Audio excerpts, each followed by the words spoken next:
ಹಾ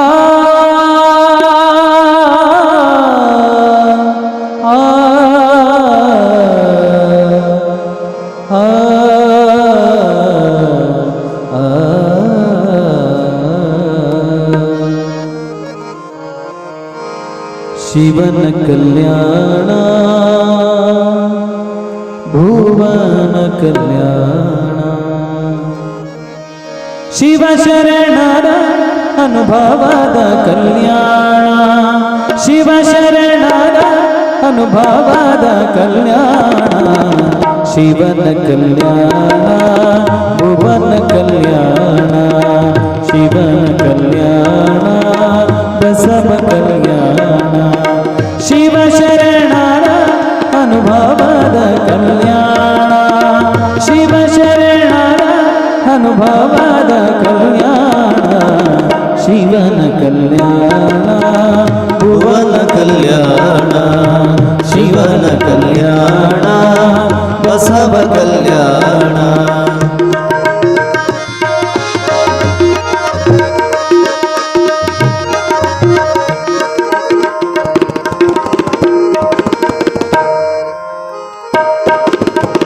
ಹರ ಭಕ್ತ ಹರಳಯ್ಯ ಮದರ ಚೆನ್ನಯ್ಯ ಹರ ಭಕ್ತ ಹರಳಯ್ಯ ಮಾದರ ಚೆನ್ನಯ್ಯ ಅಂಬಿಗರ ಚೌಡಯ್ಯ ಮೆರೆದ ಕಲ್ಯಾಣ ಅಂಬಿಗರ ಚೌಡಯ್ಯ ಮೆರೆದ ಕಲ್ಯಾಣ ಉಡುತಡಿ ಮಹಾದೇವಿ ಮಡಿವಾಳ ಮಾಚಯ್ಯ ಉಡುತಡಿ ಮಹಾದೇವಿ ಮಡಿವಾಳ ಮಾಚಯ್ಯ ಹಡಪದ ಅಪ್ಪಣ್ಣ ಹಡಪದ ಅಪ್ಪಣ್ಣ ಮೆರೆದ ಕಲ್ಯಾಣ ಶಿವನ ಕಲ್ಯಾಣ ಭುವನ ಕಲ್ಯಾಣ ಶಿವನ ಕಲ್ಯಾಣ ಬಸವ ಕಲ್ಯಾಣ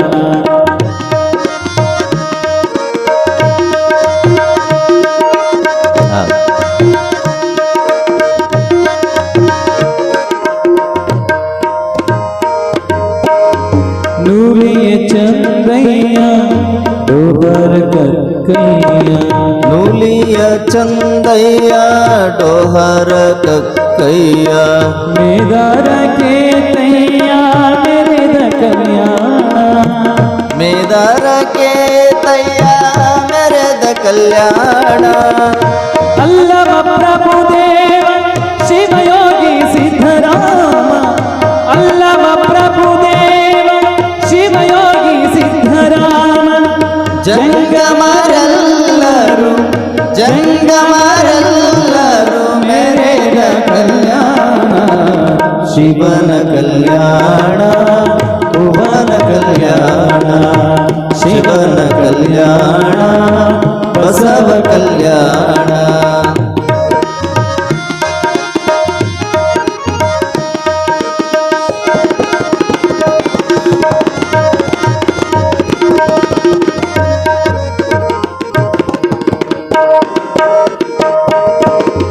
ಗಂಗಮ್ಮ ನೀಲಮ್ಮ ಮುಕ್ತಾಯಿ ನಾಗಾಯಿ ಗಂಗಮ್ಮ ನೀಲಮ್ಮ ಮುಕ್ತಾಯಿ ನಾಗಾಯಿ ಗಂಗಮ್ಮ ನೀಲಮ್ಮ ಮುಕ್ತಾಯಿ ನಾಗಾಯಿ ಗಂಗಮ್ಮ ನೀಲಮ್ಮ ಮುಕ್ತಾಯಿ ನಾಗಾಯಿ ಆಯ್ದಕ್ಕಿ ಲಕ್ಕಮ್ಮ ಮೆರೆದ ಕಲ್ಯಾಣ ಆಯ್ದಕ್ಕಿ ಲಕ್ಕಮ್ಮ ಮೆರೆದ ಕಲ್ಯಾಣ ಕಲ್ಯಾಣ ಬೆಳಗಿದ ಭಾಗ್ಯದ ಬಸವಣ್ಣ ಕಲ್ಯಾಣ ಬೆಳಗಿದ ಭಾಗ್ಯದ ಬಸವಣ್ಣ ಜ್ಞಾನಿ ಚನ್ನ ಬಸವಣ್ಣ ಜ್ಞಾನಿ ಚೆನ್ನ ಬಸವಣ್ಣ ಮೆರೆದ ಕಲ್ಯಾಣ ಶಿವನ ಕಲ್ಯಾಣ ಭುವನ ಕಲ್ಯಾಣ ಶಿವನ ಕಲ್ಯಾಣ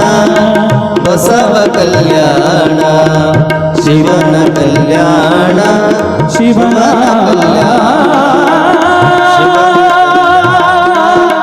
ಬಸವ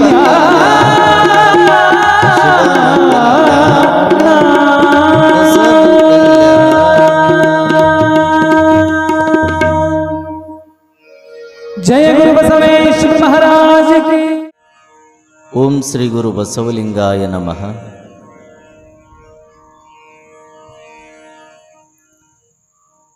ಬಸವಣ್ಣನೇ ತಾಯಿ, ಬಸವಣ್ಣನೇ ತಂದೆ, ಬಸವಣ್ಣನೇ ಪರಮ ಬಂಧುವೆನಗೆ, ವಸುದೀಶ ಕಪಿಲಸಿದ್ಧ ಮಲ್ಲಿಕಾರ್ಜುನ, ನಿಮ್ಮ ಹೆಸರಿಟ್ಟ ಗುರು ಬಸವಣ್ಣನಯ್ಯ.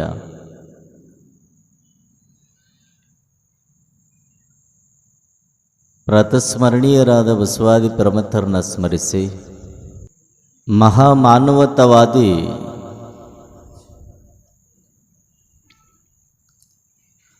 ಕಲ್ಯಾಣದ ಎಲ್ಲ ಶರಣರ ಭಾವಸ್ಫುರಣ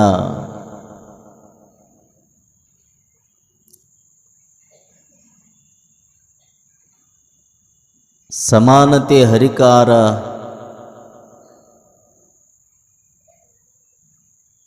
ಅಪ್ಪ ಬಸವೇಶ್ವರನ ಸ್ಮರಿಸಿ,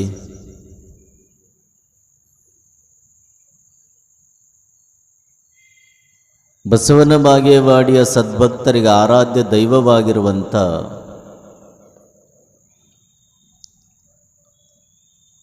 ಮೂಲ ನಂದೀಶನ ಸ್ಮರಣೆ ಮಾಡಿ,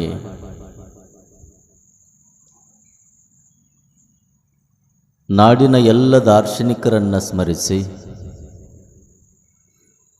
ಕಲ್ಲು ಕಂಟೆ ದೇವರೆಂದು ಪೂಜಿಸುವ ಭಕ್ತರಿಗೆ ಮಾತನಾಡುವ ದೇವರನ್ನು ಸೃಷ್ಟಿ ಮಾಡಿ ನೀಡಿರುವಂಥ ಹಾನಗಲ್ಲದ ಗುರುಕುಮಾರ ಶಿವಯೋಗಿಯನ್ನು ಸ್ಮರಿಸಿ,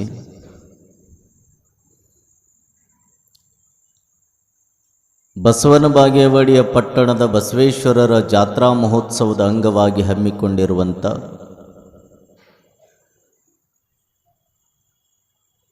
ಒಂದು ತಿಂಗಳ ಪರ್ಯಂತರ ಶ್ರಾವಣ ಮಾಸದ ನಿಮಿತ್ತವಾಗಿ ಬಸವಾದಿ ಶಿವಶರಣರ ವಚನ ಚಿಂತನ ಪ್ರವಚನದ ವೇದಿಕೆಯಲ್ಲಿ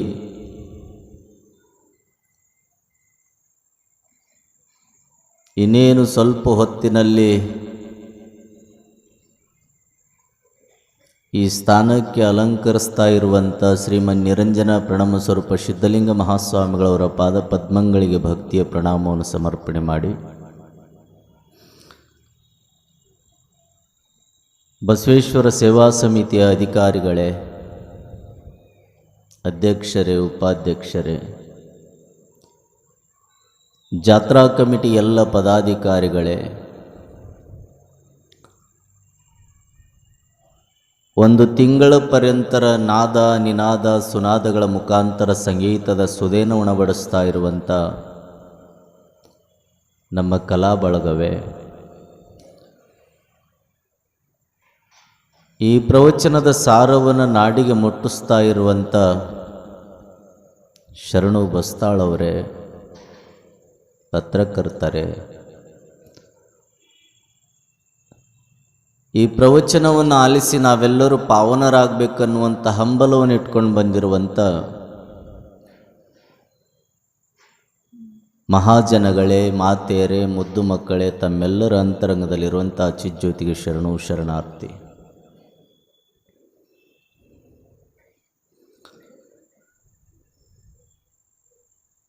ಮನುಷ್ಯ ಜೀವನದಲ್ಲಿ ಭೌತಿಕವಾದ ಸಂಪತ್ತನ್ನು ಸಂಗ್ರಹ ಮಾಡಿದ ಮೇಲೆ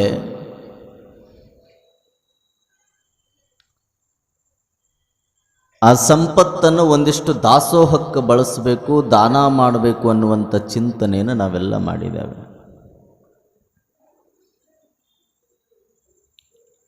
ಮಾನವ ಆ ಸಂಪತ್ತನ್ನು ನೀಡುವಾಗ ಒಂದು ಯೋಚನೆಯನ್ನು ಮಾಡಬೇಕು. ಈ ಸಂಪತ್ತು ಸತ್ಪಾತ್ರಕ್ಕೆ ವಿನಿಯೋಗವಾಗ್ತದ ಇಲ್ಲ ಅಂತ ನೋಡಬೇಕು.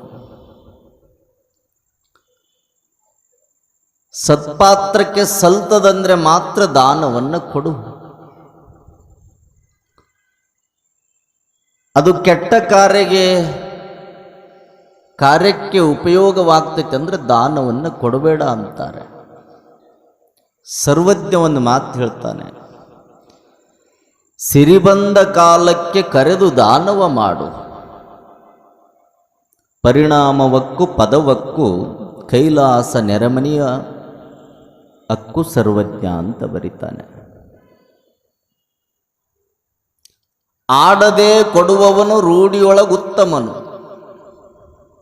ಆಡದೆ ಕೊಡುವವನು ರೂಢಿಯೊಳಗುತ್ತಮನು, ಆಡಿಕೊಡುವವನು ಮಧ್ಯಮನು, ಅದಮ ತಾನಾಡಿಯೂ ಕೊಡದೆ ಕೊಡುವವನು ಸರ್ವಜ್ಞ ಅಂತ ತಿಳ್ಕೊಂಡು ಸರ್ವಜ್ಞನವರು ಬರೀತಾರೆ. ಬಾಯಿ ಬಿಟ್ಟು ಹೇಳಬಾರ್ದಂತೆ, ನಾನು ಈ ಕಾರ್ಯಕ್ರಮಕ್ಕೆ ಇಷ್ಟು ಹಣವನ್ನು ಕೊಡ್ತೀನಿ ಅಂತ ಆಡಿ ಕೊಡಬಾರ್ದಂತೆ. ಹಿಂಗ್ರಿ ಕಾರ್ಯಕ್ರಮ ನಡೆದೈತಿ ಅನ್ನುವಂಥ ಸುದ್ದಿ ಗೊತ್ತಾದರೆ ಅಲ್ಲಿಗೆ ಹೋಗಿ ನಮ್ಮ ದೇಣಿಗೆಯನ್ನು ಸಮರ್ಪಣೆ ಮಾಡಿ ಬಂದರೆ ಅವನು ಉತ್ತಮ ಅಂತಾನೆ ಸರ್ವಜ್ಞ, ಉತ್ತಮ. ಒಂದು ವೇಳೆ ಕೆಲಷ್ಟು ಮಂದಿ ಇರ್ತಾರ, ಕೊಡಬೇಕಾದರೂ ಸಹಿತ ಹೆಸರು ಹೇಳಿಸಿಕೊಂಡು ಕೊಡುವಂಥವರು ಅದಾರ. ಹೆಸರು ಹೇಳಿ ನಾನು ಇಷ್ಟು ಕಾಣಿಕೆಯನ್ನು ಕೊಡ್ತೀನಿ, ನನ್ನ ಹೆಸರನ್ನು ಮೈಕಿನೊಳಗೆ ಪುಕಾರಿಸ್ಬೇಕ್ರಿ ಅಂತ ತಿಳ್ಕೊಂಡು ಹೇಳಿ ಕೊಡುವವನು ಮಧ್ಯಮನು. ಇನ್ನು ಹೆಸರನ್ನು ಹೇಳ್ತಾನ, ಆದರೂ ₹1 ಕೈ ಬಿಚ್ಚಿ ಕೊಡೋದಿಲ್ಲ, ಇವನು ಮಾತ್ರ ಅಧಮನು, ಕೆಟ್ಟವನು ಅಂತಾರೆ. ಉತ್ತಮ ದಾನ, ಶ್ರೇಷ್ಠ ದಾನ, ಕನಿಷ್ಠ ದಾನ ಅಂತ ದಾನಗಳಿದ್ದಾವೆ. ಯಾವುದು ಉತ್ತಮ ದಾನ ಅಂದರೆ ಹೆಸರನ್ನ ಹೇಳಿಸಿಕೊಂಡು ಕೊಡಬೇಕನ್ನೋದಿಲ್ಲ. ಎಲ್ಲಿ ಧರ್ಮ ಕಾರ್ಯಗಳು ನಡೀತಾವ, ಎಲ್ಲಿ ಯಾವುದಾದ್ರೂ ಸಾಮಾಜಿಕವಾಗಿ ಕಾರ್ಯಗಳು ನಡೀತಾ ಇದ್ವು ಅಂದರೆ, ಬಡವರಿಗೆ ಒಳಿತಾಗುವಂಥ ಕಾರ್ಯಗಳು ನಡೆದಿದ್ವು ಅಂದರೆ ಅಲ್ಲಿಗೆ ಹೋಗಿ ಕೊಟ್ಟು ಬರ್ತಾನಲ್ಲ, ಅವನು ಶ್ರೇಷ್ಠ ದಾನಿ, ಶ್ರೇಷ್ಠ ದಾನಿ. ಎಲ್ಲಿ ಕಾರ್ಯಕ್ರಮ ನಡೆದರೂ ಸಹಿತ ಅಲ್ಲಿಗೆ ಹೋಗೋದಿಲ್ಲ, ಅಲ್ಲಿ ಹೋಗಿ ಸುಮ್ಮನೆ ಎಲ್ಲರೂ ಕೂಡಿ ಹೋಗ್ತಾರೆ. ಹೋಗಿಲ್ರಿ, ಹಿಂಗೊಂದು ದೊಡ್ಡ ಕಾರ್ಯಕ್ರಮ ಮಾಡಕತ್ತೀವಿ, ನೀವು ಒಂದಿಷ್ಟು ದೇಣಿಗೆ ಕೊಡಬೇಕು ಅಂತ ಕೇಳಿದರೆ ಕೊಡ್ತೀನಿ ಅಂತಾನ. ಕೊಟ್ಟ ಬಳಿಕ ಅವನು ಹೇಳ್ತಾನ, ನಾ ಕೊಡ್ತೀನಲ್ಲ, ನಂದೊಂದು ಬ್ಯಾನರ್ ಮಾಡಿ ಹಾಕಬೇಕು. ಇವನು ಮಧ್ಯಮ. ಕೊಡದೇನೆ ಸದಾಕಾಲ ನನ್ನ ಹೆಸರು ಆ ದೇವಸ್ಥಾನದ ಮೇಲೆಯೋ ಆ ಕಾರ್ಯಕ್ರಮದ ಮುಂಭಾಗದಲ್ಲೋ ನನ್ನ ಹೆಸರನ್ನು ಬರೀರಿ ಅಂದ್ರೆ ಕೊಡ್ತೀನಿ ಅಂತಾನ. ಬರೆದ ಮೇಲೆ ಕೇಳಕ್ಕೆ ಹೋದ್ರೆ ಅವ ಕೊಡೋದಿಲ್ಲ. ಇವನು ಅಧಮ, ಕನಿಷ್ಠ ದಾನಿ ಅಂತಾರೆ. ನಾವು ಶ್ರೇಷ್ಠ ದಾನಿಗಳಾಗಬೇಕು. ನಿಮಗೆಲ್ಲ ಗೊತ್ತಿರುವಂಥ ಸಂಗತಿ ಅಂದರೆ, ಲಿಂಗರಾಜ ಅರಸರು ಅಂತಾಗಿ ಹೋಗ್ತಾರೆ. ಸಿರಸಂಗಿಯ ಲಿಂಗರಾಜ ಅರಸರು ಅಂತ ಸಿರಸಂಗಿಯ ಲಿಂಗರಾಜ ಅರಸರು ಒಂದು ಸಾರೆ ವಾಯುವಿಹಾರಕ್ಕೆ ಹೋಗಿರ್ತಾರ. ವಾಯುವಿಹಾರಕ್ಕೆ ಹೋದಂಥ ಸಂದರ್ಭದೊಳಗ ಆ ಊರಿನಲ್ಲಿರುವಂಥ ಒಬ್ಬ ಬಡ ಮಹಿಳೆಯ ಮಗ ಲಿಂಗರಾಜ ಅರಸರ ಮಾವಿನ ತೋಟಕ್ಕೆ ಹೋಗಿ ಮಾವನ್ನು ಕದ್ದುಕೊಂಡು ತಂದು ತಿನ್ನಬೇಕು ಅಂತ ಆಸೆ ಪಟ್ಟಿರ್ತದೆ. ಆ ಮಾವಿನ ತೋಟಕ್ಕೆ ಕಳ್ಳತನ ಮಾಡೋದಕ್ಕೆ ಆ ಹುಡುಗ ಹೋಗ್ತದೆ. ಆ ಹುಡುಗ ಹೋಗಿ ಏನು ಮಾಡುತ್ತಂದ್ರೆ, ಕಳ್ಳ ದಾರಿಯಿಂದ ಹೋಗಿ ಒಂದು ಕಲ್ಲು ತಗೊಂಡು ಆ ಮಾವಿನ ಗಿಡಕ್ಕೆ ಹೊಡೆಯುವಂಥ ಸಂದರ್ಭದೊಳಗೆ ಅದೇ ಹೊಲದಲ್ಲಿ ಲಿಂಗರಾಜ ಅರಸರು ವಾಯುವಿಹಾರಕ್ಕೆ ಬಂದಿರ್ತಾರೆ, ವಾಕಿಂಗ್ ಬಂದಿರ್ತಾರೆ. ಯಾವಾಗ ಬಂದಿದ್ರು ಆ ಕಲ್ಲನ್ನು ಆ ಹುಡುಗ ಎಸಿತದೆ. ಆ ಕಲ್ಲು ಮಾವಿನ ಗಿಡದಲ್ಲಿರುವಂಥ ಮಾವಿನ ಕಾಯಿಗೆ ಬೀಳೋದಿಲ್ಲ, ಹಣ್ಣಿಗೆ ಬೀಳೋದಿಲ್ಲ, ಹೋಗಿ ಲಿಂಗರಾಜ ಅರಸರ ತೆಲಿಗೆ ಬೀಳ್ತದದು. ಲಿಂಗರಾಜ ಅರಸರ ತೆಲಿಗೆ ಬೀಳ್ತದೆ.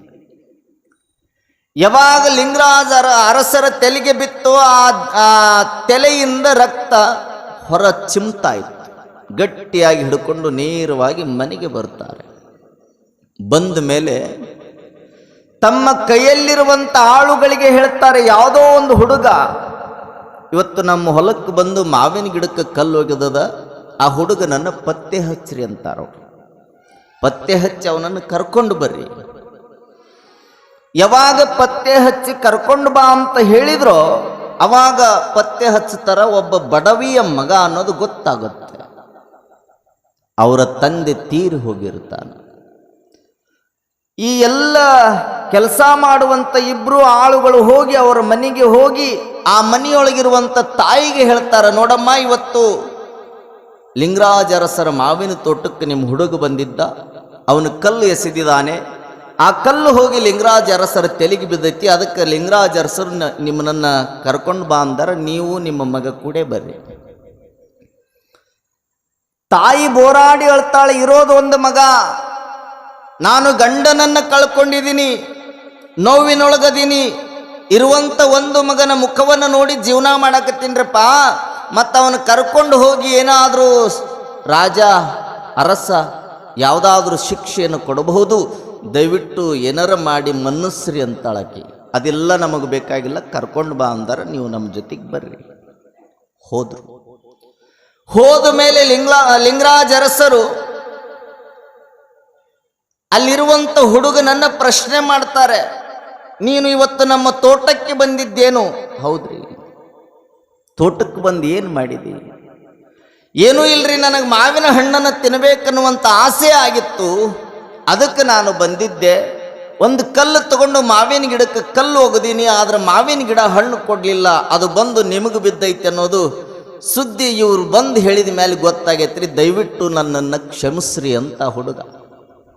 ಅವಾಗ ಲಿಂಗರಾಜ ಅರಸರು ಅಂತಾರೆ, ಕ್ಷಮಿಸೋದಲ್ಲಪ್ಪ, ಕ್ಷಮ ಮಾಡೋದಲ್ಲ, ನೀನು ಎಸೆದ ಕಲ್ಲು ಮಾವಿನ ಗಿಡಕ್ಕೆ ಬಿದ್ದಿದ್ದರೆ ಆ ಗಿಡ ಹಣ್ಣನ್ನು ಕೊಡ್ತಿತ್ತಲ್ಲ, ಹಣ್ಣನ್ನು ಕೊಡ್ತಿತ್ತು. ಆದರೆ ಆ ಗಿಡ ಏನಾಗಿದೆ ಅಂದರೆ ಮಾವಿನ ಗಿಡದಲ್ಲಿರುವಂಥ ಕಾಯಿಗೆ ಬಿದ್ದಿಲ್ಲ, ಹಣ್ಣಿಗೆ ಬಿದ್ದಿಲ್ಲ, ಆ ಕಲ್ಲು ಬಂದು ನನ್ನ ತಲೆಗೆ ಬಿದ್ದಿದೆ. ಅಂದರೆ ನಾನು ಏನಾದರೂ ಕೊಡಲಿಲ್ಲ ಅಂದರೆ ಆ ಗಿಡದಕ್ಕಿಂತ ಕೇಡಾಗ್ತೀನಿ ಅಂತ ತಿಳ್ಕೊಂಡು ಆ ಹುಡುಗನ ಹೆಸರಲ್ಲಿ 2 ಎಕರೆ ಮಾವಿನ ತೋಟ ಬರೆದು ಕೊಡ್ತಾನಂತೆ ಲಿಂಗರಾಜ ಅರಸ. ಇದು ನಿಜವಾದ ಶ್ರೇಷ್ಠ ದಾನ. ಜಯ ಮಂಗಲಂ ಜಯ ನಮಃ ಪರಾಪದೇ ಶಿವ ಹರ ಹರ ಮಹಾದೇವ. ಜಯ ಗುರು ಬಸವೇಶ್ವರ ಮಹಾರಾಜ ಕಿ. ಹಾನಗಲ ಗುರು ಕುಮಾರೇಶ್ವರ ಮಹಾರಾಜ ಕಿ. ಜಯ ಮಂಗಲಂ ಜಯ ನಮಃ ಪರಾಪದೇ ಶಿವ ಹರ ಹರ ಮಹಾದೇವ.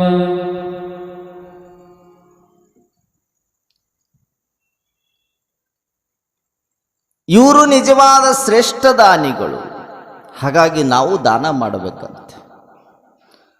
ಉಣ್ಣದ ಒಡವೆಯ ಗಳಿಸಿ ಮಣ್ಣಾಗ ಬಚ್ಚಿಟ್ಟು ಚೆನ್ನಾಗಿ ಬಳಿದು ಮೆತ್ತಿದವನ ಬಾಯೊಳಗೆ ಮಣ್ಣು ಸರ್ವಜ್ಞ ಅಂತನಾಥ. ಉಣ್ಣದೊಡವೆಯ ಗಳಿಸಿ, ಎಷ್ಟೆಲ್ಲ ಹಸಿವಾಗಿದೆ ನಿಮಗಂದ್ರೂ ಸಹಿತ ನೀವು ಗಳಿಸಿದ ಬಂಗಾರವನ್ನು ತಿನ್ನೋದಿಲ್ಲ. ನಿಮ್ಗೆ ಹಸಿವೆ ಆಗಿದೆ ಅಂದರೆ ನೀವು ಗಳಿಸಿರುವಂಥ ಬೆಳ್ಳಿಯನ್ನು ತಿನ್ನೋದಿಲ್ಲ. ನೀವು ಉಡುವಂಥ ಬಟ್ಟೆಗಳನ್ನು ತಿಂದು ನಾನು ಬದುಕ್ತೀನಿ ಅಂದ್ರೆ ಅದು ಸಾಧ್ಯ ಇಲ್ಲ. ಅದಕ್ಕಾಗಿ ನೀವು ಹೋರಾಟ ಮಾಡಬೇಡಿ. ನೀವು ಬದುಕೋದು ಅನ್ನವನ್ನು ಉಂಡಾಗ, ನೀವು ಬದುಕೋದು ನೀರನ್ನು ಕುಡಿದಾಗ, ನೀವು ಬದುಕೋದು ಭಗವಂತ ಕೊಟ್ಟ ಈ ಭೂಮಿಯಿಂದ ಬೆಳೆದಂಥ ಬೆಳೆಗಳನ್ನು ತಿಂದು ಬದುಕ್ತಿರೇ ಹೊರತಾಗಿ ಸಂಪತ್ತನ್ನು ತಿಂದು ಬದುಕೋದಿಲ್ಲ. ಅದಕ್ಕೆ ಉಣ್ಣದ ಒಡವೆಯ ಗಳಿಸಿ ಮಣ್ಣಿನೊಳಗಿಟ್ಟು ಅದರ ಮೇಲೆ ಸಾರಿಸಿ ಮಣ್ಣು ಮೆತ್ತಿ ಏನಾದರೂ ನೀನು ಹೋದಿ ಅಂದ್ರೆ ನೀನು ಬಾಯಾಗ ಕಾಯಿ ಮಣ್ಣು ಬೀಳ್ತೈತಿ ಅಂತಾನೆ ಸರ್ವಜ್ಞ. ಅದಕ್ಕೆ ಏನು ಸಂಪತ್ತನ್ನು ಗಳಿಸ್ತಿರಲ್ಲ ಆ ಸಂಪತ್ತನ್ನು ಒಂದಿಷ್ಟು ಧಾರ್ಮಿಕ ಕಾರ್ಯಕ್ರಮಗಳಿಗೆ ವಿನಿಯೋಗವಾಗುವಂತೆ ಕೊಡುವಂಥ ಕೆಲಸವನ್ನು ಮಾಡಿದರೆ ನೀವು ಶರಣರ ಸಿದ್ಧಾಂತವನ್ನು ಜೀವನದಲ್ಲಿ ಅಳವಡಿಸಿಕೊಂಡಂಗ ಅನ್ನುವಂಥ ಮಾತುಗಳನ್ನು ಕೇಳ್ತಾ ಇಂದು ಸಂಕ್ಷಿಪ್ತವಾದ ವಿಚಾರವನ್ನು ನಾವು ಚಿಂತನೆ ಮಾಡೋಣ. ಮನುಷ್ಯನಿಗೆ ಸಂಸ್ಕಾರ ಅನ್ನೋದು ಬಹಳ ಮುಖ್ಯವಾಗಿ ಬೇಕಂತಾರೆ. ಸಂಸ್ಕಾರ ಇರಲಿಲ್ಲ ಅಂದರೆ ಯಾವ ಮನುಷ್ಯನೂ ಸಹಿತ ಏನನ್ನು ಸಾಧಿಸಲಿಕ್ಕೆ ಸಾಧ್ಯ ಇಲ್ಲ. ಅಕ್ಕ ಮಹಾದೇವಿ ಬಹಳ ಸುಂದರವಾಗಿರುವಂಥ ಒಂದು ವಚನವನ್ನು ಬರೀತಾಳೆ. ನರಜನ್ಮವ ತೊಡೆದು ಹರಜನ್ಮವ ಮಾಡಿದ ಗುರುವೇ, ಭವಬಂಧನವ ಬಿಡಿಸಿ ಪರಮ ಸುಖವ ತೋರಿದ ಗುರುವೆ, ಭವಿಯೆಂಬುದನ್ನು ತೊಡೆದು ಭಕ್ತಳೆ ಎಂದೆನಿಸಿದ ಗುರುವೆ, ಚನ್ನ ಮಲ್ಲಿಕಾರ್ಜುನನಯ್ಯನ ತಂದೆನ್ನ ಕೈವಶಕ್ಕೆ ಕೊಟ್ಟ ಗುರುವೇ ಶರಣು ಶರಣಾರ್ಥಿ ಅಂತಾಳಾಕಿ. ಅಕ್ಕ ಮಹಾದೇವಿ ಹೇಳ್ತಾಳೆ, ನರಜನ್ಮವನ್ನು ತೊಡೆದು ಹರಜನ್ಮವ ಮಾಡಿದ ಗುರುವೆ, ಏ ದೇವರೇ, ಈ ಭೂಮಿಯ ಮೇಲೆ ಶಿವನ ಸ್ವರೂಪಿಯಾಗಿರುವಂಥ ಗುರುವರ್ಯರೇ, ನಾನು ನರನಾಗಿದ್ದೆ, ನಾನು ಮನುಷ್ಯನಾಗಿದ್ದೆ. ನಾನು ಮನುಷ್ಯನಾದವನು ಮಹಾಂತನಾಗಬೇಕಾದ್ರೆ, ನರನು ಹರನಾಗಬೇಕಾದ್ರೆ ನನಗೆ ನೀವು ಏನನ್ನ ಮಾಡಿದ್ರಿ ಅಂದರೆ ಸಂಸ್ಕಾರವನ್ನು ಕೊಟ್ಟು ನನ್ನನ್ನು ಹರನನ್ನಾಗಿ ಮಾಡಿದ್ರಪ್ಪ.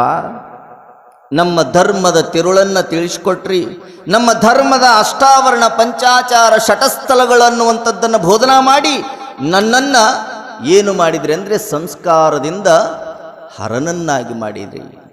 ನಾನು ಭವಿಯಾಗಿದ್ದೆ,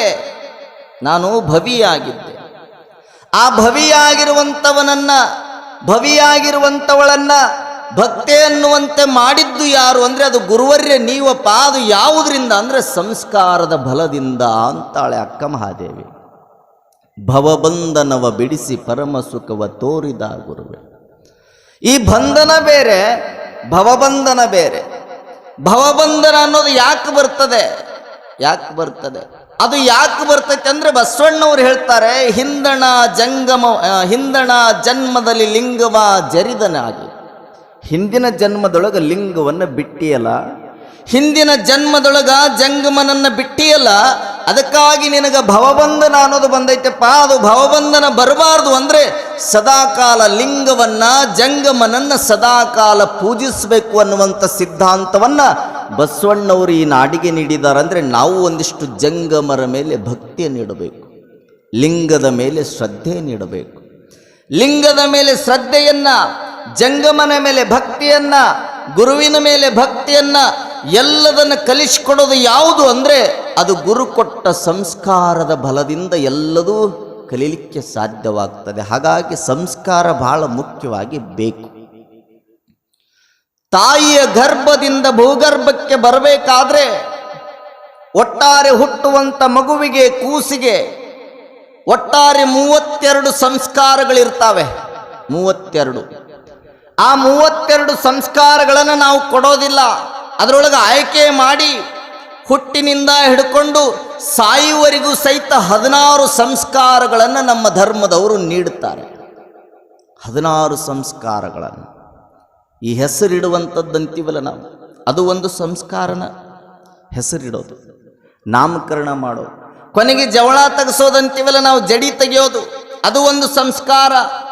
ಅದು ಆದಮೇಲೆ ಲಿಂಗ ದೀಕ್ಷೆಯನ್ನು ಕೊಡೋದು, ಅಕ್ಷರಾಭ್ಯಾಸ ಮಾಡೋದು, ಅವನಿಗೆ ಮದುವೆ ಮಾಡೋದು, ಬಾಸಿಂಗ ಕಟ್ಟೋದು ಎಲ್ಲ ಮುಗಿದ ಮೇಲೆ ಅವನಿಗೆ ಚಟ್ಟ ಕಟ್ಟೋದೇನೈತಲ್ಲ ಅದು ಅಂತ್ಯ ಸಂಸ್ಕಾರ ಅಂತಾರೆ. ಅಂತ್ಯ ಸಂಸ್ಕಾರ. ಹಾಗಾಗಿ ಒಟ್ಟಾರೆ ಮನುಷ್ಯ ಭೂಮಿಗೆ ಬಂದ ಬಳಿಕ 16 ಸಂಸ್ಕಾರಗಳನ್ನು ಒಳಗೊಂಡಿರಬೇಕು ಅನ್ನುವಂಥ ಸಿದ್ಧಾಂತವನ್ನು ನಮ್ಮ ನಾಡಿನ ಎಲ್ಲ ದಾರ್ಶನಿಕರ ವಿಚಾರಗಳು. ನಾವು ಸಂಸ್ಕಾರವನ್ನು ಪಡ್ಕೊಳ್ಬೇಕು. ಸಂಸ್ಕಾರ ಇರಲಿಲ್ಲ ಅಂದರೆ ಯಾರೂ ಉದ್ಧಾರ ಆಗೋದಿಲ್ಲ. ಅತ್ಯಂತ ಎತ್ತರ ಮಟ್ಟಕ್ಕೆ ನೀನು ಹೋಗಬೇಕು ಅಂದರೆ ಅದಕ್ಕೆ ಕಾರಣ ತಂದೆ ತಾಯಿಗಳು ಕೊಟ್ಟ ಸಂಸ್ಕಾರ, ಜೊತೆಗೆ ಗುರು ಕೊಟ್ಟ ಸಂಸ್ಕಾರದ ಬಲದಿಂದ ಬಹಳ ಎತ್ತರ ಮಟ್ಟಕ್ಕೆ ಹೋಗಕ್ಕೆ ಸಾಧ್ಯ ಆಗ್ತದೆ. ಅದಕ್ಕೆ ಸಂಸ್ಕಾರ ತಗೊಳ್ರಪ್ಪ ಅಂದ್ರೆ ಯಾರೂ ತಗೊಳ್ಳೋದಿಲ್ಲ. ನಾವೆಲ್ಲ ಲಿಂಗಾಯತರು ಅಂತ ಹೇಳ್ತೇವೆ, ನಾವೆಲ್ಲ ಲಿಂಗಾಯತರು. ಬಸವಣ್ಣ ಹೇಳ್ತಾನೆ, ಅಷ್ಟಾವರಣಗಳನ್ನು, ಪಂಚ ಆಚಾರಗಳನ್ನು, ಷಟಸ್ಥಲಗಳನ್ನು ಪರಿಪಾಲನೆ ಮಾಡಿಕೊಂಡು ಹೋಗೋದು ಲಿಂಗಾಯತ ಧರ್ಮದ ಮೂಲ ಉದ್ದೇಶ ಅನ್ನುವಂಥ ಮಾತನ್ನು ನಾವು ಕೇಳಿದ್ರು ಸಹಿತ ಪ್ರತಿನಿತ್ಯ ನಾವು ಅಷ್ಟಾವರಣದ ಪದ್ಧತಿಯಂತೆ ಬದುಕೋದಿಲ್ಲ. ಯಾರ ಹಣೆ ಮ್ಯಾಗ ಭಸ್ಮ ಐತಿ ಹೇಳ್ರಿ ನೋಡೋಣ, ಯಾರ ಹಣೆ ಮ್ಯಾಗ ಐತಿ? ಸುಮ್ಮನೆ ಹೇಳ್ತೀವಿ ನಾವು, ಬಸವಣ್ಣ ನಮ್ಮ ನಾಡ್ನ್ಯಾಗ ಹುಟ್ಟ್ಯಾನ, ನಮ್ಮ ನಾಡ್ನ್ಯಾಗ ಹುಟ್ಟ್ಯಾನ. ಏನು ಹುಟ್ಟಿದ್ರೆ ಏನು ಮಾಡೋದು? ಬಸವಣ್ಣನ ಹೆಸರನ್ನು ಕೆಡಿಸೋರು ನೀವ? ಒಬ್ಬರ ಹಣಿಮೇಗಾದರೂ ಭಸ್ಮ ಇದೇನು? ಕೇವಲ ಬಸವಣ್ಣನ ನಾಡಿನೊಳಗೆ ನಾವು ಜನಿಸುವಂತ ಬಾಯಿ ತುಂಬ ಹೇಳಿದರೆ ಸಾಲದು. ಹಣೆಯ ಮೇಲೆ 3 ಬೆರಳು ವಿಭೂತಿಯನ್ನು ಧರಿಸಿ ಬಸವಣ್ಣನ ತತ್ವದಂತೆ ಪ್ರತಿನಿತ್ಯ ಕಾಯಕವನ್ನು ಮಾಡಿ ಬಂದಿರುವಂಥ ಸಂಪತ್ತಿನೊಳಗ ದಾಸೋಹವನ್ನು ಮಾಡಿಸಿ ಬದುಕಿದಾಗ ಮಾತ್ರ ಬಸವಣ್ಣನ ನಾಡಿನಲ್ಲಿ ಹುಟ್ಟಿದ್ದಕ್ಕೂ ಸಾರ್ಥಕವಾಗ್ತದೆ. ಬಾಯ್ತುಂಬ ಬಸವ ಬಗೆಯೋದೆಲ್ಲ ದ್ರೋಹದ ಕೆಲಸ, ಮಾಡೋದೆಲ್ಲ ದ್ರೋಹದ ಕೆಲಸ. ಅದು ಆಗಬಾರ್ದು. ಬಸವಣ್ಣನ ತತ್ವದಂತೆ ನಾವು ಬದುಕಬೇಕು. ಬಸವಣ್ಣವರು ಹೇಳ್ತಾರೆ, ಶ್ರೀ ವಿಭೂತಿ ಹೂಸದವರ. ನೋಡ್ರಿ ಎಷ್ಟು ಸುಂದರವಾದ ಮಾತನ್ನು ಹೇಳ್ಯಾನ. ಶ್ರೀ ವಿಭೂತಿ ಹೂಸದವರ ಅಂದ್ರೆ ಭಸ್ಮವನ್ನ ಹಣೆಯ ಮೇಲೆ ಧಾರಣ ಮಾಡಿಕೊಳ್ಳದೇ ಇರುವಂತ ವ್ಯಕ್ತಿಗಳ ಮುಖವನ್ನ, ಶ್ರೀ ರುದ್ರಾಕ್ಷಿ ಧರಿಸದವರ, ಕೊರಳೊಳಗ ಅಂಗದ ಮೇಲೆ ರುದ್ರಾಕ್ಷಿಯನ್ನು ಧರಿಸದೇ ಇರುವಂತವರ ಮುಖವನ್ನ, ನಿತ್ಯ ಲಿಂಗಾರ್ಚನೆಯನ್ನ ಮಾಡದಿರುವಂತ ವ್ಯಕ್ತಿಗಳ ಮುಖವನ್ನ ತೋರಬೇಡ ಅಂತ ತಿಳ್ಕೊಂಡು ಕೂಡಲ ಸಂಗಮನಲ್ಲಿ ಶರಗೊಡ್ಡಿ ಬೇಡ್ತಾನಂತೆ ಬಸವಣ್ಣ. ನನಗಿಂತವರ ಮುಖವನ್ನ ತೋರಿಸ್ಬೇಡಪ್ಪ. ಸದಾ ಕಾಲ ಶರಣರು ಹೇಗಿರ್ಬೇಕಂದ್ರೆ ಹಣೆಯ ಮೇಲೆ 3 ಬೆರಳು ವಿಭೂತಿಯನ್ನು ಧರಿಸಿಕೊಂಡು ಕೊರಳೊಳಗ ರುದ್ರಾಕ್ಷಿಯನ್ನು ಹಾಕಿಕೊಂಡು ಲಿಂಗಾರ್ಚನೆಯನ್ನು ಮಾಡುವಂತ ಭಕ್ತರನ್ನ ನನಗೆ ತೋರಿಸಪ್ಪ ಪ್ರತಿನಿತ್ಯ ಅಂತ ತಿಳ್ಕೊಂಡು ಭಗವಂತನಲ್ಲಿ ಪ್ರಾರ್ಥನಾ ಮಾಡ್ತಾನಂದ್ರೆ ನಾವು ಸಂಸ್ಕಾರವಂತರಾಗಿ ಬಸವಣ್ಣನವರ ಸಿದ್ಧಾಂತಗಳನ್ನು ಜೀವನದಲ್ಲಿ ಅಳವಡಿಸಿಕೊಳ್ಬೇಕು. ಅಂತ ಸಿದ್ಧಾಂತಗಳನ್ನು ಕೊಡೋದು, ಅಂತ ಸಂಸ್ಕಾರವನ್ನು ನೀಡೋರು ಯಾರು ಅಂದ್ರೆ ಇಲ್ಲಿ ಕುಳಿತಿರುವಂಥ ಪರಮ ಪೂಜ್ಯ ಸಿದ್ಧಲಿಂಗ ಮಹಾಸ್ವಾಮಿಗಳು ಅನ್ನೋದು ನಿಮಗೆ ತಿಳಿದಿರಬೇಕು. ಗುರು ಕೊಡ್ತಾನೆ ಸಂಸ್ಕಾರವನ್ನು, ಮತ್ತಾರು ಕೊಡಕ್ಕೆ ಸಾಧ್ಯ ಇಲ್ಲ. ಗುರು ಕೊಡ್ತಾನೆ. ಒಬ್ಬ ಗುರುವಿನ ಸಂಸ್ಕಾರ, ಒಬ್ಬ ಗುರುವಿನ ಕರುಣೆ ನಿಮ್ಗಾಯ್ತು ಅಂದ್ರೆ ನೀವು ಏನು ಬೇಕಾದ್ರೂ ಇದ್ರೂ ಸಹಿತ ನೀವು ಬದಲಾಗಿ ಶರಣ ಪರಂಪರೆಯೊಳಗೆ ಬದುಕಕ್ಕೆ ಸಾಧ್ಯ ಆಗ್ತದೆ. ಉರುಲಿಂಗ ದೇವರು ಅಂತ ಇದ್ರೊಬ್ರು, ನೀವೆಲ್ಲ ಕೇಳಿರ್ಬೋದು. ಉರುಲಿಂಗ ದೇವರು ಅನ್ನುವಂಥ ಒಬ್ಬ ಗುರುವರ್ಯ ಪ್ರತಿನಿತ್ಯ ಧರ್ಮ ಬೋಧನೆಯನ್ನು ಮಾಡ್ತಾ ಬರುವಂಥ ಭಕ್ತರಿಗೆ ವಿಭೂತಿಯನ್ನು ಧರಿಸಿಕೊಂಡು ರುದ್ರಾಕ್ಷನ ಧರಿಸಿಕೊಂಡು ಶಿವತತ್ವವನ್ನು ಬೋಧನೆ ಮಾಡ್ತಾ ಜೀವನವನ್ನು ಕಳೀತಾ ಇರುವಂಥ ಉರುಲಿಂಗ ದೇವರು ತಮ್ಮ ತಮ್ಮ ಭಕ್ತರ ಮನೆಗೆ ಹೋಗಿ ಅವರಿಗೆ ಇಷ್ಟಲಿಂಗದ ದೀಕ್ಷೆಯನ್ನು ಕೊಟ್ಟು ಅವರಿಗೆ ಸಂಸ್ಕಾರವನ್ನು ಕಲಿಸಿ ಬರ್ತಿದ್ರಂತೆ. ಹೋದಲ್ಲೆಲ್ಲ ಸಂಸ್ಕಾರವನ್ನು ಕಲಿಸಿ ಬರಬೇಕಾದ್ರೆ ಒಂದು ಪ್ರಸಂಗ ನಡೀತದೆ. ಪೆದ್ದಿ ಅನ್ನುವಂಥ ಒಬ್ಬ ಕಳ್ಳ ಉರುಲಿಂಗ ದೇವರು ತಮ್ಮ ಶಿಷ್ಯರಾಗಿರುವಂಥ ಒಬ್ಬ ಸೌಕಾರನ ಮನೆಗೆ ಹೋಗಿ ಆ ಸೌಕಾರನು ಕೇಳ್ತಾನೆ, ಯಪ್ಪ ಇವತ್ತು ದಯಮಾಡಿಸಿದಿರಲ್ಲ, ನಮ್ಮ ಭಾಗ್ಯ, ನೀವು ಏನು ಪಾದ ಇಟ್ಟಿರಲ್ಲ, ನಮ್ಮ ಪುಣ್ಯ, ಅದಕ್ಕೆ ಇವತ್ತು ಬಂದಿರಲ್ಲಪ್ಪ, ನೀವು ಏನಾರ ಮಾಡಿ ನನಗೆ ಲಿಂಗ ದೀಕ್ಷೆಯನ್ನು ಕೊಟ್ಟು ನನಗೆ ಸಂಸ್ಕಾರವನ್ನು ನೀಡಬೇಕು ಅಂತಾನಾಥ. ನಿಮ್ಮ ಮನೆಗೆ ಹಲವಾರು ಮಂದಿ ಸ್ವಾಮಿಗಳು ಬಂದರು. ಒಂದು ದಿನ ಭಕ್ತಿಯಿಂದ ಕೈ ಮುಗಿದಪ್ಪ ನನಗೆ ಸಂಸ್ಕಾರ ಕೊಡಪ್ಪ, ಮಾಂಸ ಪಿಂಡವನ್ನ ಮಂತ್ರ ಪಿಂಡವನ್ನಾಗಿ ಮಾಡುವಂತ ಯಾರಾದರೂ ಕೇಳ್ತೀರೇನು? ಕೇಳೋದಿಲ್ಲ. ಮಾಂಸ ಪಿಂಡವನ್ನ ಮಂತ್ರ ಪಿಂಡವನ್ನಾಗಿ ಮಾಡೋದು ಯಾರು ಅಂದ್ರೆ ಅದು ಗುರು. ಯಾವುದರಿಂದ ಅಂದ್ರೆ ಸಂಸ್ಕಾರದ ಶಕ್ತಿಯಿಂದ. ಈ ಮಾಂಸ ಪಿಂಡ ಇದರೊಳಗೆಲ್ಲ ಇದೆ. ಇದನ್ನ ಮಂತ್ರಪಿಂಡವನ್ನಾಗಿ ಮಾಡೋದು ಗುರುವಿನ ಸಂಸ್ಕಾರದಿಂದ.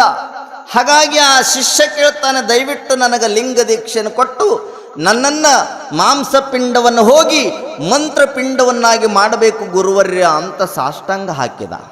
ಹಾಗಾದ್ರೆ ನಾಳೆ ಬೆಳಗ್ಗೆ ಬ್ರಾಹ್ಮಿ ಮುಹೂರ್ತದೊಳಗೆ ನಿನಗೆ ಲಿಂಗ ದೀಕ್ಷೆಯನ್ನು ಕೊಡ್ತೀವಪ್ಪ, ಸಂಸ್ಕಾರವನ್ನು ಕೊಡ್ತೀವಿ, ಮಂತ್ರಪಿಂಡವನ್ನಾಗಿ ಮಾಡ್ತೀವಿ ನಿನ್ನ ದೇಹವನ್ನು, ಅದಕ್ಕೆ ನೀನು ಎಲ್ಲದನ್ನು ತಯಾರು ಮಾಡುವಂತ ಹೇಳಿ ಗುರುಗಳು ಅಲ್ಲೇ ವಾಸ್ತವ್ಯ ಹೂಡಿದರು.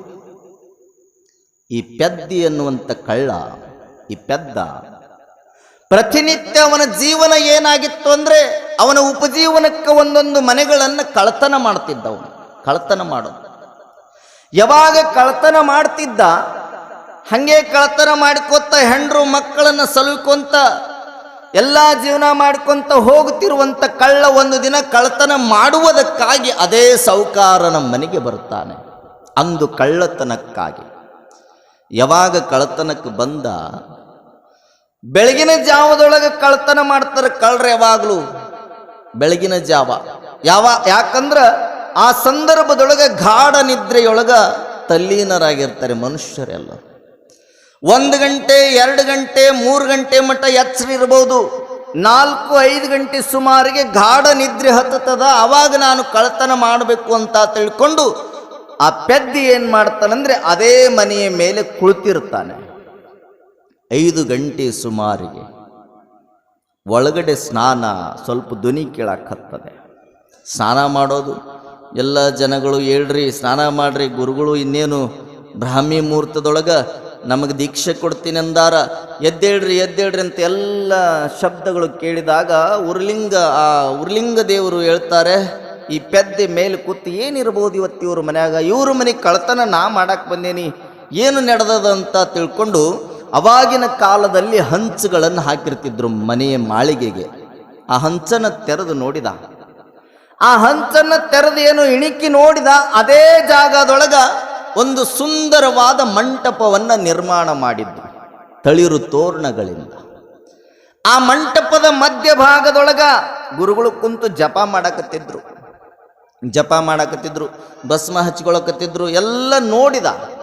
ಕೊನೆ ಗಳಿಗೆಯೊಳಗ ಶಿಷ್ಯನು ಬರ್ತಾನ, ಸಾಹುಕಾರ ಬಂದು ಗುರುವಿಗೆ ನಮಸ್ಕಾರ ಮಾಡಿ ಕುಳಿತಂತ ಸಂದರ್ಭದೊಳಗ ಎಲ್ಲ ರೀತಿಯಾಗಿ ಸಂಸ್ಕಾರವನ್ನು ಕೊಟ್ಟು ಆತನ ಅಂಗೈಯೊಳಗ ಗುರು ಲಿಂಗವನ್ನು ಇಡ್ತಾನ.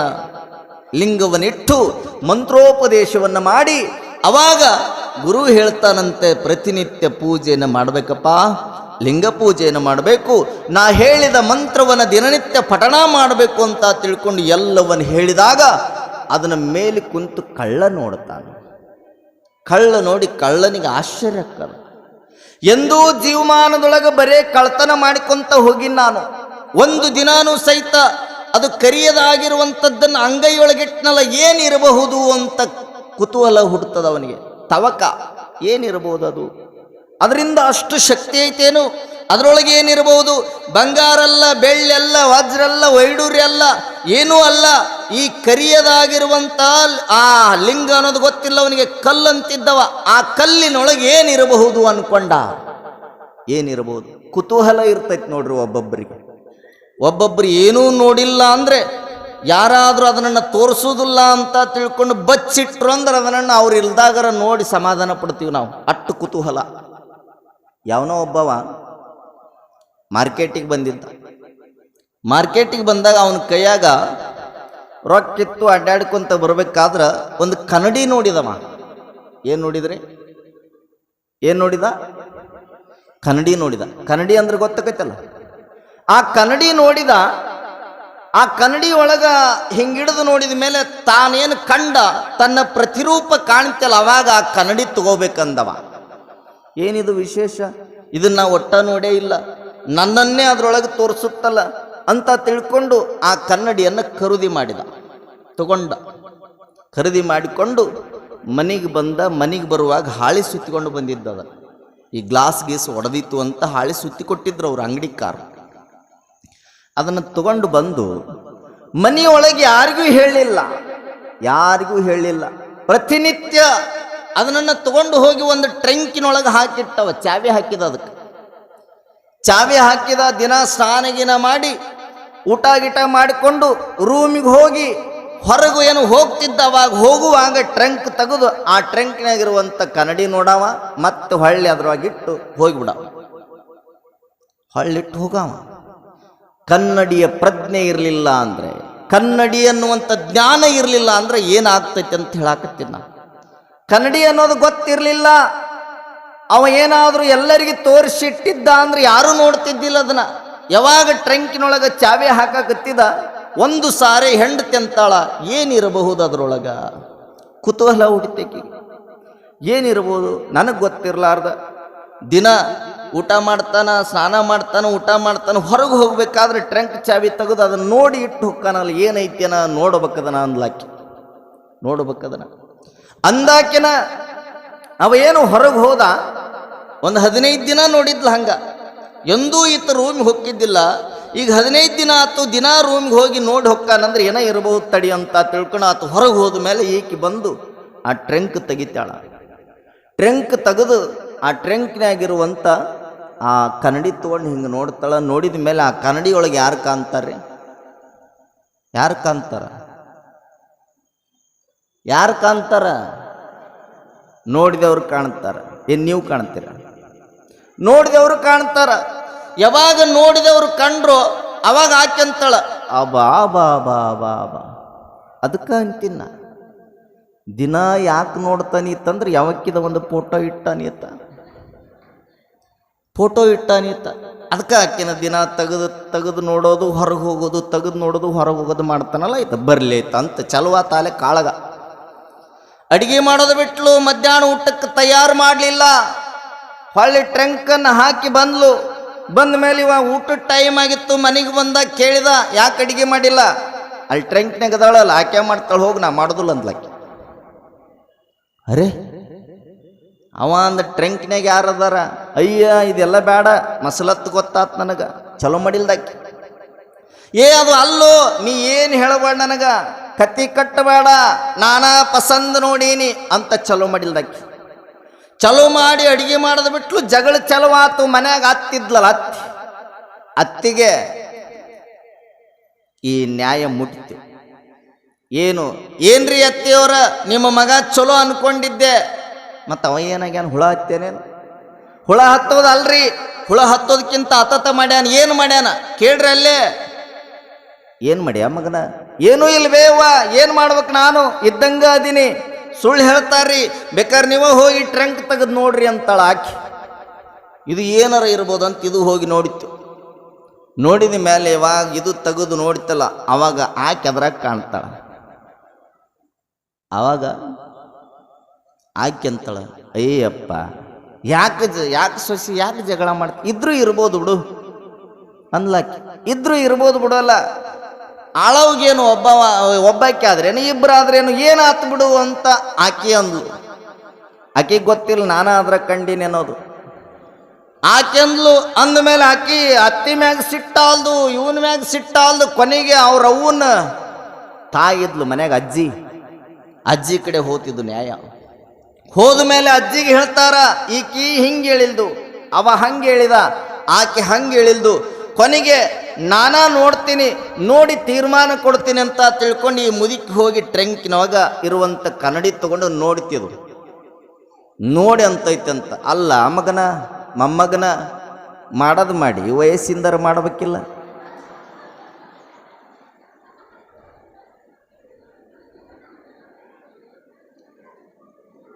ಇದಕ್ಕೆ ಮುದುಕಿ ತಾನ ಅದಿನ ಅನ್ನೋದು ಗೊತ್ತಿಲ್ಲ. ಹೇಳುವ ತಾತ್ಪರ್ಯ ಅಂದ್ರೆ ಯಾವುದರ ಬಗ್ಗೆ ಜ್ಞಾನ ಇರೋದಿಲ್ಲ, ಅದು ಅನರ್ಥಗಳಾಗ್ತವೆ.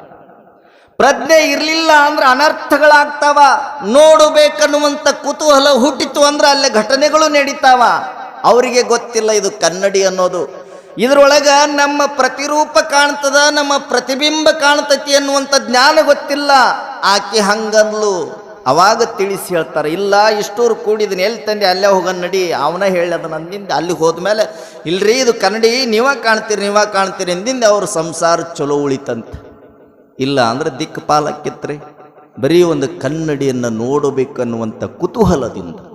ಹಾಗೆ ಪೆದ್ದಿ ಎನ್ನುವಂಥ ಇದು ಏನಿರಬಹುದು ಅಂತ ನೋಡಬೇಕು ಅಂತ ತಿಳ್ಕೊಂಡು ಕುತೂಹಲದಿಂದ ಏನು ಮಾಡಿದ ಅಂದ್ರ ದಿನನಿತ್ಯ ಅವ್ರ ಮಠಕ್ಕ ಕಟ್ಟಿಗೆ ಒಯ್ದು ಹಾಕ್ತಿದ್ದವ. ಏನು ಮಾಡಬೇಕು? ಒಟ್ಟಾರೆ ಏನಾರ ಕೆಲಸ ಮಾಡಿ ಅವ್ರ ಕಡೆಯಿಂದ ಅದನ್ನು ಪಡ್ಕೋಬೇಕು ಅಂದವ. ಖರೀದಿ ಏನಿತ್ತಲ್ಲ, ಕಳತನ ಮಾಡೋದು ಬಿಟ್ಟ. ಒಟ್ಟಾರೆ ಇವತ್ತು ನನ್ನ ಸಾಹಸ ಏನು ಅಂದರೆ ಅವರಿಂದ ಖರೀದಾಗಿರುವಂಥ ವಸ್ತುವನ್ನು ನಾನು ಪಡ್ಕೊಂಡೇ ತೀರಬೇಕು ಅನ್ನುವಂಥ ಹಠಕ್ಕೆ ಬಿದ್ದ. ಕಳತನ ಮಾಡೋದು ಬಿಟ್ಟ. ದಿನನಿತ್ಯ ಅವ್ರ ಮಠದ ಮುಂದೆ ಬರೋದು, ಕಟ್ಟಿಗೆ ಹೊರಿ ಹಾಕೋದು, ದಿನ ಹೋಗೋದು, ಕೇಳೋದು, ಕೊಡ್ರಿ ನನಗೆ, ಕೊಡ್ರಿ, ನಾನು ಅಲ್ಲಿ ನೋಡೀನಿ, ಕೊಡ್ರಿ. ಅವಾಗ ಅವ್ರ ಗುರುಗಳು ಅಂತಾರೆ, ಏನು ನೋಡೀನಿ? ಇಲ್ರಿ ಅಲ್ಲಿ ಒಂದು ಮನೆಗೆ ನಾನು ಕಳತನ ಮಾಡಕ್ಕೆ ಬಂದಿದ್ದೆ. ಬಂದಂಥ ಸಂದರ್ಭದೊಳಗೆ ಒಬ್ಬನ ಕೈಯೊಳಗೆ ನೀವು ಖರೀದಾಗಿರುವಂಥ ವಸ್ತುವನ್ನಿಟ್ಟು ಕಿವಿಯೊಳಗೆ ಏನೋ ಹೇಳಿದಿರಲ್ಲ, ಮಂತ್ರವನ್ನು ಹೇಳಿದಿರಲ್ಲ, ಏನೋ ಮಾತು ಹೇಳಿದಿರಲ್ಲ, ಅದು ನನಗೆ ಕೊಡ್ರಿ ಅಂದವ. ಕೊಡ್ರಿ ಅಂದ ತಕ್ಷಣ ಗುರುಗಳು ಅಂತಾರೆ, ಅದು ಹಂಗೆಲ್ಲ ಕೊಡಕ್ಕೆ ಬರೋದಿಲ್ಲಪ್ಪ. ಖರೀದಾಗಿದ್ದು ಅಂದರೆ ಅದು ಲಿಂಗ, ಕಲ್ಲಲ್ಲದು. ನಾನು ಹೇಳುವ ಮಾತುಗಳಂತೆಲ್ಲ ಅವು ಮಾತಲ್ಲವು ಮಂತ್ರಗಳು. ಅವುಗಳನ್ನು ಅನ್ಕೊಂತ ಲಿಂಗ ಸಾಧನೆಯನ್ನು ಮಾಡ್ತಾ ಹೋದ್ರೆ ಏನೆಲ್ಲ ಶಕ್ತಿ ಬರ್ತೈತಿಪ್ಪ. ಅದನ್ನು ಎಲ್ಲರಿಗೆ ಕೊಡಕ್ಕೆ ಬರೋದಿಲ್ಲ. ಕೊಡಬೇಕಂದ್ರೆ ಕೆಲಸ ಮಾಡಿದ್ರೆ ಕೊಡ್ತೀವಿ ಅಂತಾರೆ ಅವರು. ಕೆಲಸ ಮಾಡಿದ್ರೆ ಕೊಡ್ತೀವಿ. ಆಯ್ತು ಬಿಡ್ರಿ ಅಂತ ತಿಳ್ಕೊಂಡು ಮಠಕ್ಕೆ ದಿನ ಕಟ್ಟಿಗೆ ತಂದು ಹಾಕ್ತಿದ್ದ. ಕಟ್ಟಿಗೆ ತಂದು ಹಾಕ್ಬೇಕಾದ್ರೆ ಗೊತ್ತಿರಲಾರ್ದ ಕೆಲಸ ಮಾಡ್ತಿದ್ದೀವ, ಗೊತ್ತಿರಲಾರ್ದ. ಒಂದು ದಿನ ಯಾರಿರಬಹುದು? ಉರುಲಿಂಗ ದೇವರು ಅಂದ್ರೆ ಸದಾ ಕಾಲ ಸ್ವತಃ ತಮ್ಮ ಕೈರಟ್ಟಿಯಿಂದನೇ ದುಡಿದು ಕೈರಟ್ಟಿಯಿಂದಲೇ ಕೆಲಸ ಮಾಡಿ ಜೀವನ ಮಾಡುವಂಥವ್ರು, ಅವರು ಧರ್ಮ ಬೋಧನೆಯನ್ನು ಮಾಡುವಂಥವ್ರು. ನಾವು ಇನ್ನೊಬ್ಬರು ಗಳಿಸಿದ್ದನ್ನು ತಿಂದು ಕುಂದಿರುವಂಥವ್ರು ನಾವು. ಹಾಗಲ್ಲ, ಅವರು ತಮ್ಮ ಸ್ವತಃ ಯಾರಾದರೂ ಮಟ್ಟಕ್ಕೆ ಏನೇ ತಂದರೂ ಸಹಿತ ಅದನ್ನು ಹಾಗೇ ತಗೊಂಡ್ರೆ ಅವರ ಋಣದೊಳಗೆ ನಾವು ಉಳಿತೀನಿ ಅಂತ ತಿಳ್ಕೊಂಡು ಅದನ್ನು ತಗೋತಿದ್ದಿಲ್ಲ. ಅವ್ರು ಏನಾದರೂ ಒಂದು ಕೊಟ್ಟು ತಗೊಳ್ಳೋರು. ಹಂಗೆ ಕಟ್ಟಿಗೆ ಹಾಕ್ತಿದ್ದ. ಒಂದು ದಿನ ಪತ್ತೆ ಹಚ್ಚಿದ್ರು ಅವರು, ಯಾತಕ್ಕಾಗಿ ಕಟ್ಟಿಗೆ ಹಾಕಾಕತ್ತಿ? ಏನಿಲ್ರಿ, ಮತ್ತೆ ನೀವು ಕೆಲಸ ಮಾಡ್ಬೇಕಂದ್ರಲ್ಲ. ಕೆಲಸ ಮಾಡಿ ನಾನು ಕಟ್ಟಿಗೆ ಹಾಕಿನಿ, ಅದಕ್ಕೆ ನೀವು ಅದನ್ನು ಲಿಂಗ ಕೊಡ್ರಿ ಅಂದವ. ಅವಾಗ ಅವ್ರು ಅಂತಾರೆ, ಲಿಂಗ ಕೊಡೋದಿಲ್ಲ, ರೊಕ್ಕ ಕೊಡ್ತೀನಿ ತೊಗೊಂಡು ಹೋಗಂದ್ರು. ರೊಕ್ಕ ಏನು ಬ್ಯಾಡ್ರಿ, ನನಗೆ ಕೊಡೋದಾದ್ರೆ ಲಿಂಗ ಕೊಡ್ರಿ. ಇವತ್ತು ಬೇಡಪ್ಪ, ನಾಳೆ ಕೊಡ್ತೀನಿ. ಹಂಗೆ ಒತ್ಕೊಂತ ಬಂದ್ರು ಅವರು. ನಾಳೆ ಕೊಡ್ತೀನಿ, ನಾಡ್ದು ಕೊಡ್ತೀನಿ, ನಾಳೆ ಕೊಡ್ತೀನಿ, ನಾಡ್ದು ಕೊಡ್ತೀನಿ ಅನ್ಕೊಂತ ಬಂದರು. ಒಂದು ದಿನ ದೊಡ್ಡದಾಗಿರುವಂಥ ಕಾರ್ಯಕ್ರಮದೊಳಗೆ ಕುಂತಂಥ ಸಮಯದೊಳಗೆ ಅವನು ಬಂದವನ ಅಂತಾನ, ನನಗೆ ಕೊಡ್ರಿ ಅದನ್ನು ಮೊದಲ. ಯಾವಾಗ ಕೊಡ್ರಿ ಅಂದ ಭಾಳ ಸಿಟ್ಟು ಬಂತು ಗುರುಗಳಿಗೆ. ಅವ್ರಂತಾರ, ಏನು ಕೊಡ್ಬೇಕು ನಿನಗ? ಅವತ್ತು ಕೊಟ್ಟಿದ್ರಲ್ಲ ಅದನ್ನೇ ಕೊಡ್ರಿ. ಅವಾಗ ಅವ್ರು ಸಿಟ್ಟಿಗೆದ್ದು ಒಂದು ಕಲ್ಲು ತಗೋತಾರ, ಹಿಂಗೆ ಒಗಿತಾರ. ಕಲ್ಲನ್ನು ತಗೊಂಡು ಹಿಂಗೆ ಒಗದ್ರು. ಒಗದ ಮೇಲೆ ಅವರು ಅಂತಾರ, ಗೇ ದಗಡಿ ಜಾ ಅಂತಾರ ಅವರು. ಗೇ ದಗಡಿ ಜಾ ಈ ಮರಾಠಿ ಭಾಷೆ ಇದು. ಗೇ ದಗಡಿ ಜಾ ಅಂದ್ರೆ ತಗೊಂಡು ಹೋಗ್ಲಿ ಅತ್ತಗ ಅಂದಂಗ. ಕಲ್ಲನ್ನು ತಗೊಂಡು ಹಿಂಗೆ ಒಗದ್ರಲ್ಲ, ಅದನ್ನು ಒಗದ ಮೇಲೆ ಕಲ್ಲನ್ನು ಹಿಡ್ಕೊಂಡ ಗೇ ದಗಡಿ ಜಾ ಅಂತ ತಿಳ್ಕೊಂಡು ಯಾವಾಗ ಹೇಳಿದ್ರು ಅವಾಗ ಪೆದ್ದಿ ಅನ್ಕೊಂಡ, ಇದು ಕಲ್ಲು, ಇದನ್ನೇ ಪೂಜೆ ಮಾಡಬೇಕು. ಇದಕ್ಕೆ ಅನ್ನುವಂಥ ಮಂತ್ರ ಯಾವುದು ಅಂದ್ರೆ ಗೇ ದಗಡಿ ಜಾ, ಗೇ ದಗಡಿ ಜಾ, ಇದೇ ಮಂತ್ರ ಅನ್ಕೊಂಡು ಮನೆಗೆ ಬಂದ. ದಿನನಿತ್ಯ ಆ ಕಲ್ಲನ್ನು ಪೂಜೆ ಮಾಡಕತ್ತಿದ. ಕಳ್ಳನಾದವನು ಗುರುವಿನ ಕೃಪೆಯಿಂದ, ಗುರು ಕರುಣೆಯಿಂದ, ಗುರು ಕೊಟ್ಟ ಲಿಂಗದಿಂದ ಆ ಕಲ್ಲನ್ನು ಪೂಜೆ ಮಾಡ್ತಾ ಮಾಡ್ತಾ ಮಾಡ್ತಾ ಮಾಡ್ತಾ ದಿನನಿತ್ಯ ಆ ಬೈಗುಳವನ್ನು ಮಂತ್ರವನ್ನಾಗಿ ಮಾಡಿಕೊಂಡು ಪ್ರತಿನಿತ್ಯ ಪೂಜೆ ಮಾಡಾಕತ್ತಿದ. ಕಳತನ ಬಿಟ್ಟ. ಕೊನೆಗೆ ಒಂದು ಪ್ರಸಂಗ ನಡೀತದೆ. ಆ ಊರಿನ ಸಮೀಪದಲ್ಲಿ ಒಬ್ಬ ಮಹಾರಾಜ ಒಂದು ಕೆರೆಯನ್ನು ಕಟ್ಟಿಸಿರ್ತಾನೆ. ಆ ಕೆರೆಯನ್ನು ಕಟ್ಟಿಸಿದ ಮೇಲೆ ಆ ಕೆರೆಯೊಳಗೆ ನೀರು ಬರೋದಿಲ್ಲ. ಬರದೇ ಇರುವಂಥ ಸಂದರ್ಭದೊಳಗೆ ಎಲ್ಲ ಕಡೆ ಎಲ್ಲ ಪಂಡಿತರನ್ನು ಕರೆಸಿ ಕೇಳಿದ, ಇಲ್ಲೇ ನೀರಿನ ಹಾಹಾಕಾರ ಇದೆ, ಪ್ರಾಣಿ ಪಕ್ಷಿಗಳು ಸಾಯ್ತಾ ಇದ್ದಾವೆ, ಮನುಷ್ಯರಿಗೆ ನೀರಿಲ್ಲ, ದಯವಿಟ್ಟು ಏನಾರ ಮಾಡಿ ಕೆರೆಗೆ ನೀರು ಬರುವಂಗ ಮಾಡ್ಬೇಕ್ರಪ್ಪ ಅಂತ ತಿಳ್ಕೊಂಡು ದೊಡ್ಡ ದೊಡ್ಡ ಪಂಡಿತರನ್ನು ಕರೆಸಿದ್ರು. ಪಂಡಿತರೆಲ್ಲ ಹೇಳಿದ್ರು, ನೋಡಿದ್ರು, ಈ ಕೆರೆಗೆ ನೀರು ಬರಬೇಕಂದ್ರೆ ಈ ಕೆರೆಯ ಮಧ್ಯ ಭಾಗದೊಳಗೆ ಒಂದು ದೊಡ್ಡದಾಗಿರುವಂಥ ಹಾಸು ಬಂಡೆ ಇದೆ. ಆ ಬಂಡೆಯನ್ನು ಒಡೆದ್ರೆ ಮಾತ್ರ ಕೆರೆಗೆ ನೀರು ಬರ್ತೈತಿ ಅಂತ ಹೇಳ್ತಾರೆ. ಯಾವಾಗ ಕೆರೆಗೆ ನೀರು ಬರಬೇಕಾದ್ರೆ ಆ ಬಂಡೆಯನ್ನು ಒಡಿಬೇಕು ಅಂತ ತಿಳ್ಕೊಂಡು ದೊಡ್ಡ ದೊಡ್ಡ ಪೈಲ್ವಾನ್ರನ್ನು ಕರೆಸಿದ್ರು. ದೊಡ್ಡ ದೊಡ್ಡ ಪೈಲ್ವಾನ್ರು ಬೇಕಾಗಿರುವಂಥ ಉಪಯುಕ್ತವಾಗುವಂಥ ಸಲಕರಣೆಗಳನ್ನು ತಗೊಂಡು ಬಂದು ಏನೆಲ್ಲ ಮಾಡಿ ಆ ಬಂಡೆಗಲ್ಲನ್ನು ಒಡಿಬೇಕಂದ್ರೆ ಒಂದು ತಟಗೂ ಆ ಬಂಡೆಗಲ್ಲು ಅಳ್ಳಾಡೋದಿಲ್ಲ, ಒಡೆಯೋದಿಲ್ಲ. ಕೊನೆಗೆ ಮಹಾರಾಜನಿಗೆ ನೋವು ಅನ್ನಿಸ್ತದೆ. ಈ ಭಾಗದೊಳಗೆ ನೀರಿನ ಹಾಹಾಕಾರ ಐತಿ, ಈ ಬಂಡೆ ನೋಡಿದ್ರೆ ಒಡಿತಾ ಇಲ್ಲ, ಪ್ರಾಣಿ ಪಕ್ಷಿಗಳು ಪ್ರಾಣ ಕಳ್ಕೊಳಕತ್ತಾವ, ದನಕರಗಳು ಪ್ರಾಣ ಕಳ್ಕೊಳಕತ್ತಾವ, ಹೇಗೆ ಮಾಡೋದು ಅಂತ ತಿಳ್ಕೊಂಡು ವಿಚಾರ ಮಾಡಿದಾಗ ಒಬ್ಬ ವಯಸ್ಸಾದ ವೃದ್ಧ ಹೇಳ್ತಾನೆ, ಏನಿಲ್ಲಪ್ಪ ಮಹಾರಾಜ, ನಿನ್ನ ಕೆರೆಗೆ ನೀರು ಬರಬೇಕಂದ್ರೆ ನೀನು ಏನು ಮಾಡಬೇಕಂದ್ರೆ ಯಾವ ಪಂಡಿತರು ಬೇಡ, ಯಾವ ಜ್ಯೋತಿಷ್ಗಾರರು ಬೇಡ, ಯಾವ ಒಡ್ಡರು ಬೇಡ, ಕಲ್ಲು ಒಡೆಯವರು ಬೇಡ, ಪೈಲ್ವಾನರು ಬೇಡ, ನೀನು ನೇರವಾಗಿ ಹೋಗಿ ಉರುಲಿಂಗ ದೇವರು ಅನ್ನುವಂಥ ಗುರುಗಳದರ, ಆ ಗುರುಗಳನ್ನು ಭೇಟಿಯಾಗು, ಆ ಗುರುಗಳು ಒಂದು ಮಾರ್ಗ ಹೇಳ್ತಾರ, ಆಶೀರ್ವಾದ ಮಾಡ್ತಾರ ಅಂತ ಹೇಳಿದ. ಆ ವೃದ್ಧನ ಮಾತನ್ನು ಕೇಳಿ ಮಹಾರಾಜ ಅಲ್ಲಿಗೆ ಬಂದ ಮೇಲೆ ಅಂತಾರೆ, ಯಾಕಪ್ಪ ಯಾಕೆ ಬಂದಿದ್ದಿ?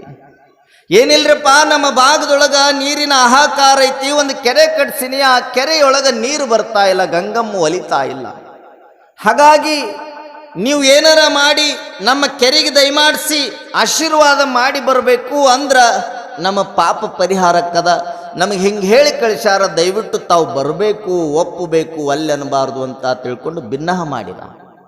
ಉರುಲಿಂಗ ದೇವ್ರಂತಾರ, ಏನಿಲ್ಲ, ನಾ ಬರ್ಬೇಕಂದ್ರ ನಮ್ಮೊಬ್ಬ ಶಿಷ್ಯ ಅದಾನ, ಪೆದ್ದ ಅಂತ. ಪೆದ್ದ ಅನ್ನುವಂಥ ಶಿಷ್ಯ ಅದಾನ.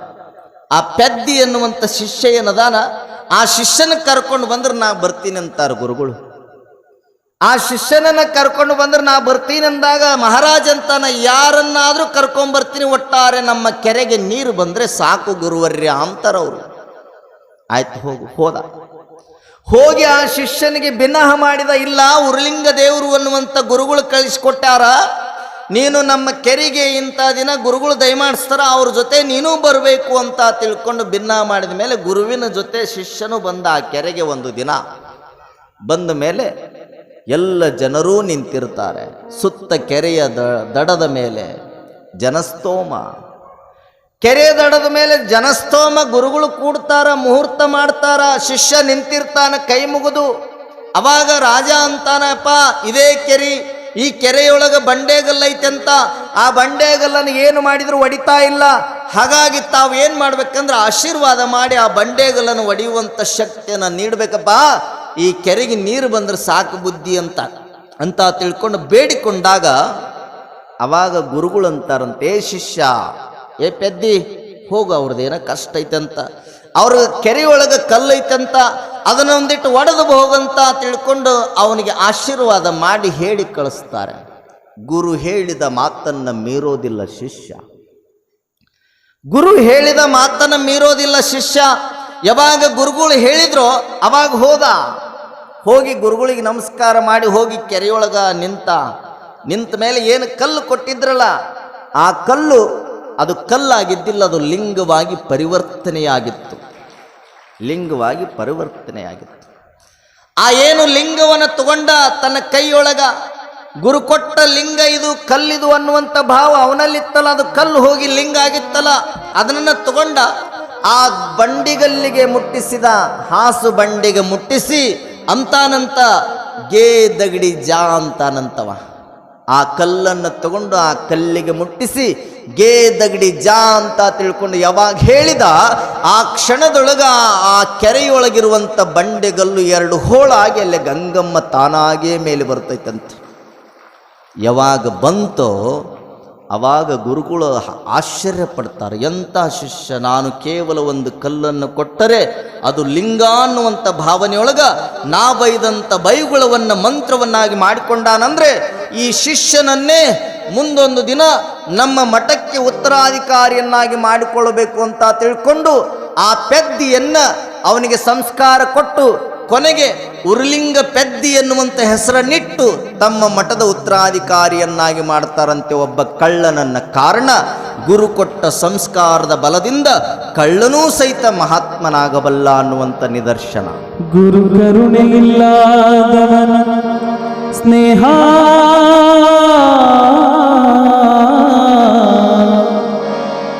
ಸಾಯುತನಕ ಬ್ಯಾಡ ತಮ್ಮ, ಸಾಧು ಸತ್ಪುರುಷರ ಸೇವ ಮಾಡಿರುವುದು ಬಹುಪಾಡ. ಗುರು ಕರುಣೆಗಿಲ್ಲದವನ ಸ್ನೇಹ ಸಾಯುತನಕ ಬ್ಯಾಡ, ಸಾಯುತನಕ ಬ್ಯಾಡ. ಸಾಧು ಸತ್ಪುರುಷರ ಸೇವ ಮಾಡಿರುವುದು ಬಹುಪಾಡ, ಸಾಧು ಸತ್ಪುರುಷರ ಸೇವ ಮಾಡಿರುವುದು ಬಹುಪಾಡ. ಗುರು ಕರುಣೆಗಿಲ್ಲದವನ ಸ್ನೇಹ ಸಾಯುತನಕ ಬ್ಯಾಡ.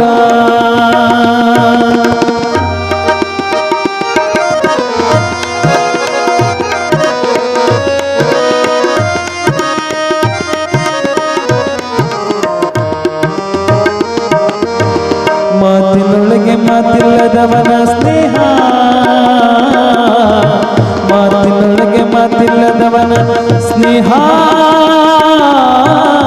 ಜಾತಿ ಜನ್ಮಕ ಬ್ಯಾಡ. ಈನ ಮನುಷ್ಯನ ಸ್ನೇಹವ ಮಾಡಿ, ಈನ ಮನುಷ್ಯನ ಸ್ನೇಹವ ಮಾಡಿ ನೀನು ಕೆಡಲಿ ಬ್ಯಾಡ.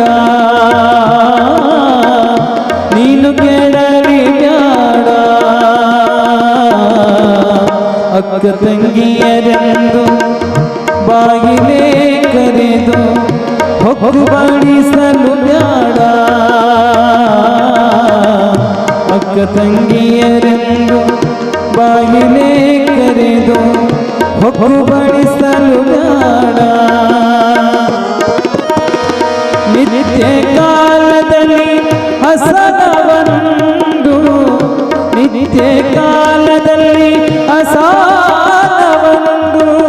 ಹೊತ್ತು ಗಣಿಯಲು ಬ್ಯಾಡ.